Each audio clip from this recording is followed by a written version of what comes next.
100% చెప్తున్నా. రేవంత్ రెడ్డి నుంచి మొదలు పెడితే ఇక్కడ ఉన్న మహేందర్ రెడ్డి దాకా దగుల్బాజీలు, సన్నాసులు, చాతగాని వెధవలు అనే మాట నేను మాట్లాడుతా ఉన్నా. దమ్ముంటే నీకు చాతనైతే 14 కోట్ల రోడ్డు రద్దు చేసుడు కాదు. నీకు దమ్ముంటే ప్రజల మనసు గెలుచుకోవాలనుకుంటే ముస్తాబాద్ నుంచి దుబ్బాకకు నేను 2 లేన్ల రోడ్డు, డబల్ రోడ్డు నేను మంజూరు చేస్తే నీకు చాతనైతే దాన్ని 4 లేన్ల రోడ్డు చేయి.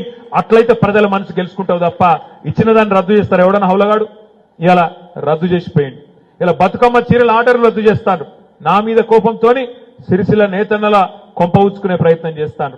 కేసీఆర్ మీద కోపంతోని కాళేశ్వరం ప్రాజెక్టే దండుగా అని చూపెట్టాలన్న ఉద్దేశంతో చిల్లర రాజకీయం కోసం అక్కడ ఒక బుంగివడ్డ, పొక్కవడ్డ, కత్వగట్టి, ఒక చిన్న కత్వగట్టి దాన్ని మంచిగా చేయొచ్చు, కానీ చేయొద్దు.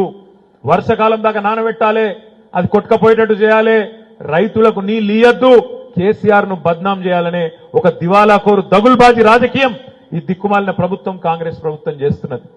దయచేసి నేను బాధతో అంటా ఉన్నా, ఈ మాట ఖచ్చితంగా అంటున్నా.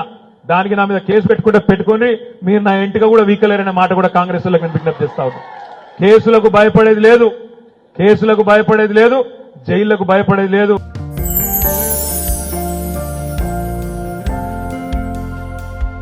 లవ్, ఈ అందమైన 4 అక్షరాల బారిన పడని మనిషి ఉండరు, మనసు ఉండదు. ఈ లవ్ కొంతమంది జీవితానికి సరిపడా మధురమైన అనుభూతులను అందిస్తే, మరికొంతమందికి జీవితాంతం వెంటాడే చేదు జ్ఞాపకాలను మిగిల్చుతోంది. లైలా మజ్ను, పార్వతీ దేవదాస్, ఈ 2 కథల్లో మజ్ను లైలా ప్రేమ కోసం ఎంత పరితపించాడో విన్నాం. దేవదాస్ పార్వతి ప్రేమ కోసం ఎంత పిచ్చోడయ్యాడో చూసాం. కానీ లైలా మజ్ను ప్రేమ కోసం ఎంత ఆరాటపడిందో మనం ఆలోచించలేదు.